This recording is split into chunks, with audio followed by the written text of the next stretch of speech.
Diane, all good? Yes?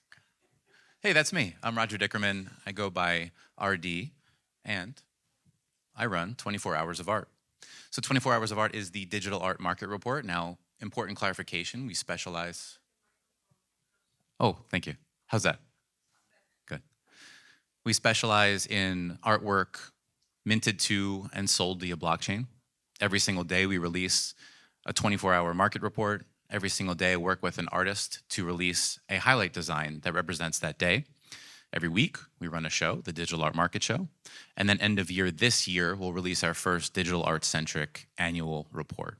This is a brand started in August 2023 as an experiment. We've reported every day since December 15th, 2023. On the bottom, just some wonderful folks, Super Rare partnered with this year, obviously here with Art Meta. Have the honor and privilege of kicking this off with you and hosting the entire day today alongside 17 wonderful people I'll have the pleasure of introducing just a little bit later. So these are our art highlight designs. And the fun thing about creating these every single day, now approaching 600 of these, is we can use them to reflect on key days and key market insights. And so let's do exactly that. I'm going to present you 8 highlights of this calendar year 2025 as we reflect on art. Who knows who this represents? Anybody? This is Jack Butcher, January 10th, 2025. Jack Butcher completes his dynamic release on Ethereum Layer 2 called Base, and the final token is minted almost 200,000 times. Now, each one of these, that's a nuanced instance in the market, but what I want to do is let's talk about takeaways. So the title of this slide is Art as a Canvas. It's a bit of an imperfect analogy. Sometimes it works if something is fully minted on chain. Sometimes it's directionally accurate. But this idea of where do you place your artwork and how do you distribute it? The calendar year 2024 started in interesting fashion. The highlights of that day, so again, this is a full year and a half ago, the year began with an equal distribution on Ethereum, Bitcoin, and Solana. Now this year, in 2025, we find that multi-chain art narrative is still very much alive, but what's hot right now, or what is interesting right now, is Ethereum has definitely regained its confidence. Bitcoin is in a bit of a slumber, still with a lot of potential, and Tezos has upticked their energy. So as I'm reporting on a daily 24-hour basis, we find most artworks are being sold in Ethereum, and then Tezos is having some interesting sort of, I view it as a cultural hub, has an interesting archive of art. Let's keep going.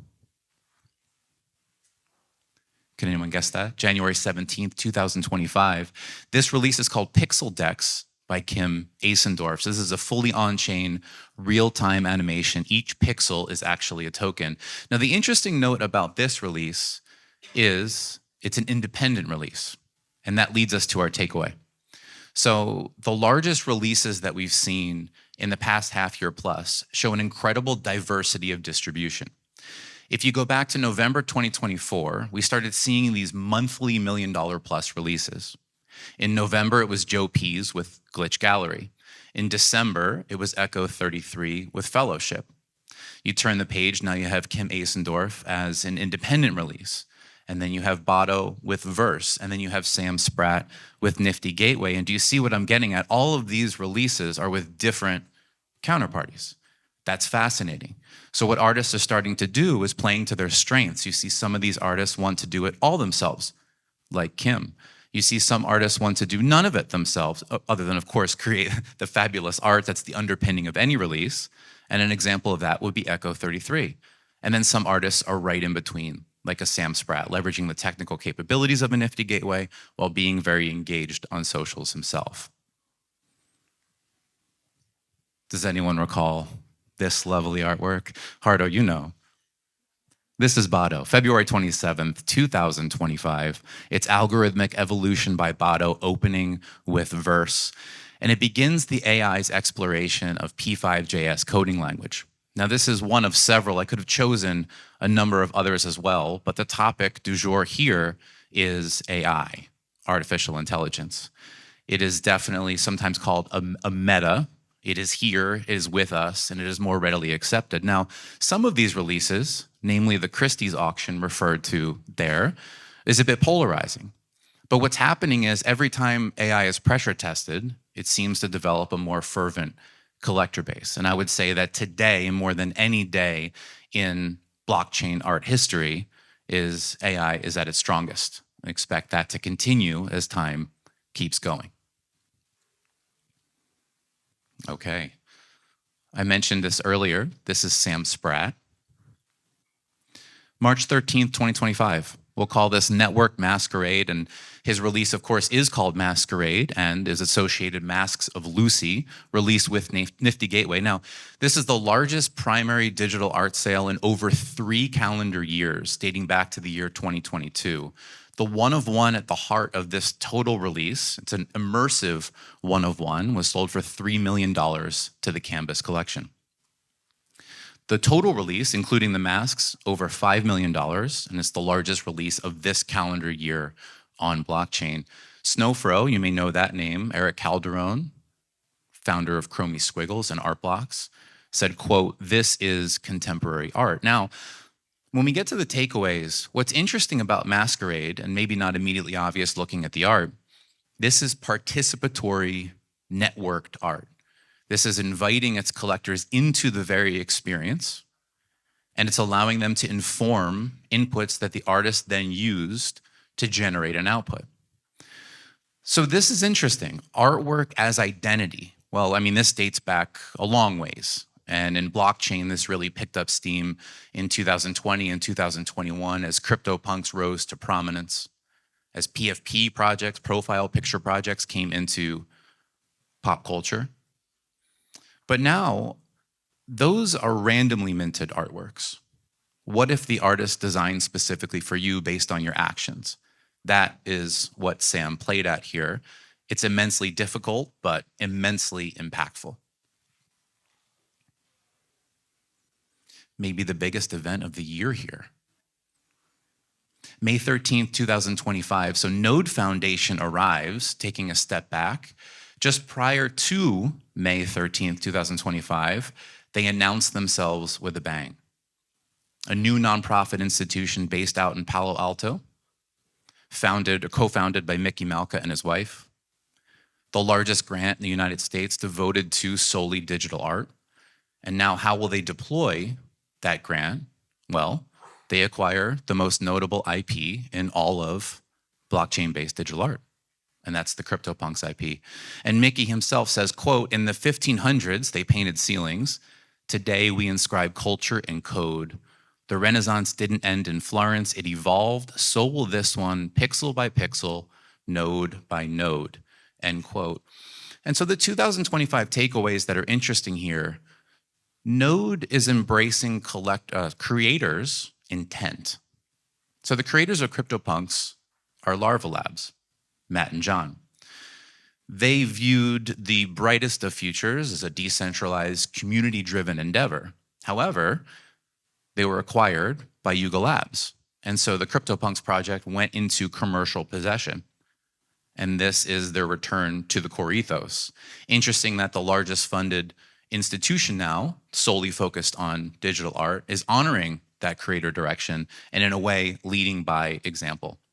And so the core ethos of Node is presentation, education, and preservation. And it's refreshing to see real capital and brains behind taking digital art to the next level. So in short, when you look at presentation, they feel like digital art is just scratching the surface of how it's offered. Education is lacking, and we're not paying enough attention to preservation. Okay, this is a fun one. This is a fun story. May 26, 2025, an anonymous artist, early Bitcoin community member, quote, Dan Darkpill is what he goes by. Way back in 2016, as part of some of the earliest blockchain-based assets and artworks called the Rare Pepe Collection, he released an homage to 8 infamous artists, and he stopped the collection there.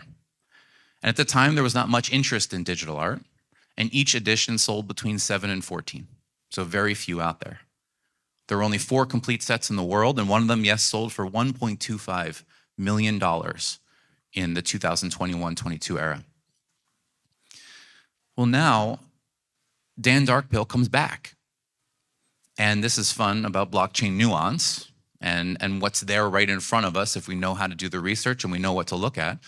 This artist, with these dormant editions in his wallet, began re-releasing a new tranche of them. And he released 20 of each out to the populace. And it created quite a stir.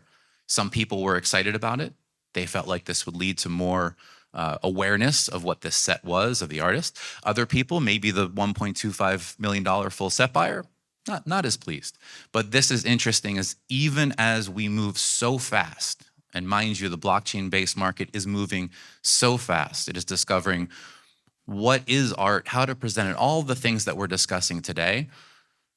But it's not moving so fast that people aren't taking the time to look back at what came before us. There was a huge wave of adoption in 2020, and 2021. There's another wave of adoption beginning now. And that leaves a lot of years that people are beginning to do the work on and beginning to come up with stories like this. And a fun note about this project, Xcopy, who I'm going to be talking about in a moment, said, quote, "Whenever you think you're first, check if Rare Pepes did it years ago." Of course, referring to on-chain. And speaking of, here is this artist calling it Immortal Xcopy. May 30th, 2025, the edition work Mortal sells for just over $1 million USDC, and it's one of 2 editions of 10 that hit that mark this year, with the other being Last Selfie. This artwork, for context, was originally released through Nifty Gateway in August of 2020 for $750 USD. So the takeaways are this. This anonymous artist, Xcopy, is in a category entirely of his own. But the interesting case study that I can give you is this. Primary art market versus secondary art market. How do you think of that?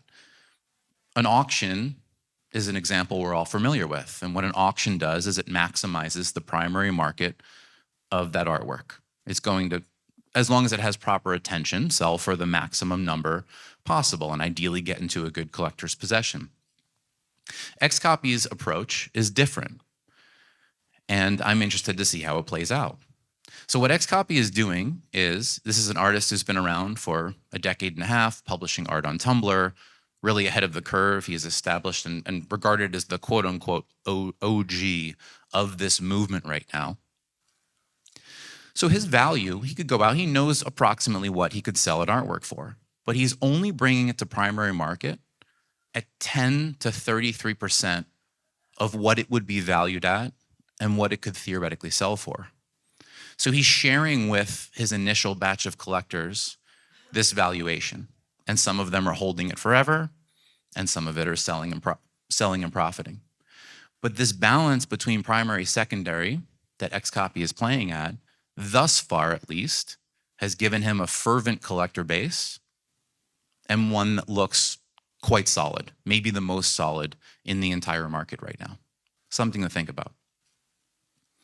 And we're going to roll right on with another example of that very same artist. So I'm going to call this privately wrapped. Now, June 4th, 2025, 3 quote-unquote lost Xcopies, we'll get back to that in a second, sell for $1.28 million to the Canvas collection. So why were they lost? Well, remember we talked earlier about preservation and the necessity of it? We have now defunct marketplaces. And there was an art marketplace called Rare Art Labs that in 2018 went down. And with it, their tokens, which are formatted a bit differently, went down. And so you literally could not access those artworks on current marketplaces. Well, a collector, JPEGgy, took it into his own hands and created a tool to modernize those tokens and make them tradable, thus finding the lost Xcopies, thus making them saleable at this $1.28 million figure. The deal is also brokered by Eli Scheinman. Now, these are 2 intricacies that are worth highlighting. Number 1, tooling. How do you go back in time to some of these other marketplaces, to some of these other token standards, to sort of the older format of blockchain that has passed us by? Well, JPEG, I think, provides an informative example about how these things are still possible, and a lot of these artifacts are unearthable. And then brokerage. I think brokerage is another interesting thing to talk about here. The digital art market at present is, I think struggling is not quite the right word, but you see what I'm getting at. It's tussling and trying to figure itself out. Does it want to be like the contemporary, or as it's called sometimes, imperfect term, the quote unquote traditional art market? Or does it want to be all unto itself? I think oftentimes, as with other things, the truth is in the middle. You're seeing some things be adopted and you're seeing some new trails be blazed.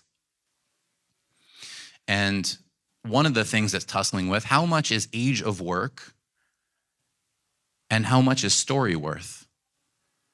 And in this sale, you see these lost X copies likely achieving a bit of a premium for having that story behind them. I always like to leave time for Q&A. I want to get this room lively. I want to see who's had their caffeine. I want to say thank you to Art Meta and, of course, Arab Bank Switzerland for supporting this day. All right.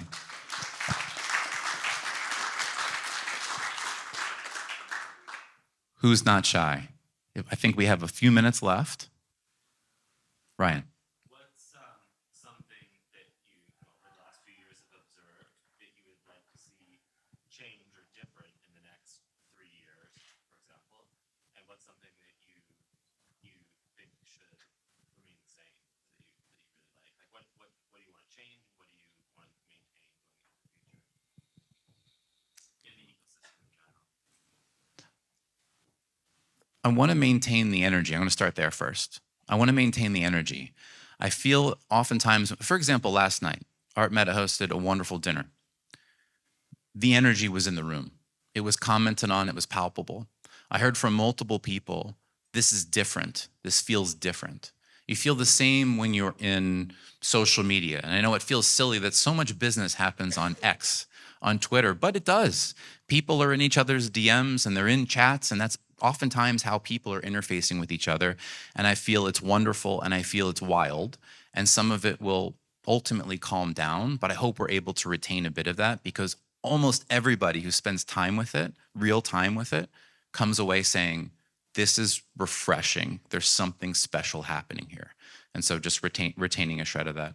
I'm going to slightly deviate from your other question and say something that we're seeing now, that markets cycle, and of course this won't retain itself for a long while, but something we're seeing now.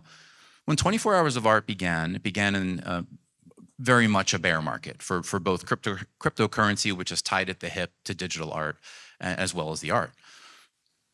What I was not reporting on many days at all were one-of-one artwork sales, especially in the lower Ethereum range. So think, for contextualization, $1,000 to $5,000 or maybe $10,000. That range was barren.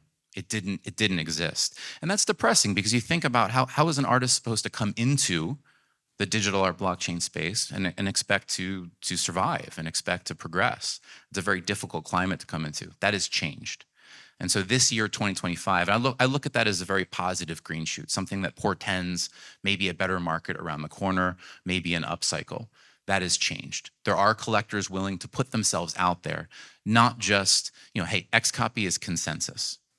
And consensus is important. A lot of times that's how major capital comes into the space. They want to target what is consensus and safer. But there are a number of collectors right now targeting that range, and whether it's they want to find the next X copy, whether it's they fall in love with the art, whether it's they have a bit of excess capital that they just want to fall in love with, doesn't matter. That range is being hit right now, and it feels really good. Who else?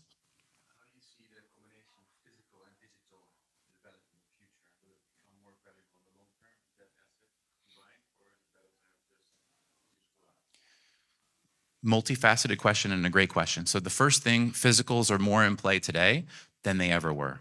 There was a brief phase in 2021 where there was a narrative in the space where people said, no physicals. You remember, this is the future, only digital. Well, that, of course, that has passed. And now artists are very much, Tyler Hobbs, we should shout Tyler Hobbs out, Day Gardens with Law Collection right here at Art Meta, he's about to achieve a near $1 million sellout, almost definitively now. And that's on the strength of very, very strong physicals. You asked about value. And I think this is very much something that's still in progress. What is the primary artwork, and by extension, the primary asset? That's the biggest question. What is the artist prioritizing? And will that be the thing that they shine light on and tends to accrue value? So I'd almost today would answer that question. It's a bit case by case. If an artist releases a physical and uses a digital more as a token of provenance, right, associated, the value will lie with the physical. But there are artists who are saying the digital is first, I will feature the digital, and then I will allow for a print if you would like to carry it into your everyday, if you'd like to hang it on your wall. In that case, I think the value would rest with digital. Thank you very much for the presentation. The last slide you mentioned a bit about metrics. You mentioned age of work and story. Can you elaborate a bit on that and any other metrics you might be looking at? So the age of work is interesting in blockchain versus, let's say, contemporary, because a lot of contemporary collectors would say, well, first work doesn't matter, right? A lot of cryptocurrency-based collectors would say, they're fascinated with the genesis piece. I think this is a very interesting discussion, and I think it matters more in blockchain terms because there is such a clear beginning point. It's right there in front of you. It's verified. It's viewable as the very first work minted on that artist contract. No debate, and that definitely means something. And so I think the age of work, it's okay. So if that work is earmarked as being more valuable than another, well, what about a second work? What about a third work? What about a fourth? Where does that road end? And I think that's a question that's being asked right now. And so associated with those X copies, for example, that I had highlighted before, those are 3 of his first 30 artworks. Well, again, what does that mean? It's not his first. And I think in this case, the collector is putting a premium on the early works in combination, and this is the second verbiage, the story or the narrative. And in that case, it wasn't just early, but it also had the narrative of previously being lost, buried treasure, and now being found, and part of a finite few works released on that specific platform. So it's less of a conclusion. I will give you this conclusion. I do think that a genesis or first work matters more on blockchain than in contemporary because of the immediate verifiability. And I think there's a subsection of collectors coming in now who care an awful lot about that. And so I expect that to continue to matter. And then as for the story, well, that's up to all of us. And that's fun. And that's what I do every day. I'm more aware now than ever before, just looking at some of these things that we cover, just looking at that artist, Dan Darkpill, that was gone from 2016, all the way up till present day and then popped his head back out. I think we're all stewards of the story. And that's the fun part of this. 24 Hours of Art was created to tell more stories. And I hope a lot of other people step up. And I think I see some wonderful artists in the crowd that are already doing that on their own behalf. I think it's important we continue to focus on that. Morning, Roger. Good morning. Lovely question for you. What is your point of view on some of these funds that bought a lot of NFTs, a lot of art at the top, Yes. or close to the top? Some of these funds are coming to a time where they either need to re-raise or they're going to close the fund down. How do you see that, or is there a metric that you're using to kind of keep an eye on what some of these funds have to do? It's a great question. So we've already seen how some of this comes to pass because there are certain funds that unwound maybe before their time. And the infamous example there is Starry Night Capital. So this is 3 Hours Capital, maybe the largest collection, certainly the largest new buying on primary collection at the time, and it blew up. And they had all of these storied works within that collection, and the collection got passed to Sotheby's. Sotheby's sort of won the contract to be able to sell that collection off over a period of time. And so it had tens of works in some of the leading generative art collections, some of the leading mimetic collections, some high-end one-of-ones. I think overall Sotheby's did a pretty good job selling that off as opposed to just windfall dumping that on the art market, which can be catastrophic. But I think that informs us. It gives us a good single data point to see how that might go in decent terms. Your point is good, though. We do have other funds that are coming up on very important time horizons that may be structured, may be planned. How am I tracking that? It's small enough to go case by case. Now, right? And I've gotten gonged, so this will be my closing statement. Now, I think, and maybe a way I can generalize this, and we can talk a little bit further about that, is I do think at this stage it is important in some of these storied collections to understand who the leading collectors are. And especially if a collector possesses a large number of works in that type of collection, because it is still small enough, it's growing, but it is still small enough in the blockchain space as far as the leading collectors go to get that data and to wrap minds around it and to sort of maybe make some decisions with that information in your back pocket. Thank you very much for the question. Thank you, everybody. We're going to be back all day long. Digital Art Market Day. Welcome. Make yourselves at home. Thank you.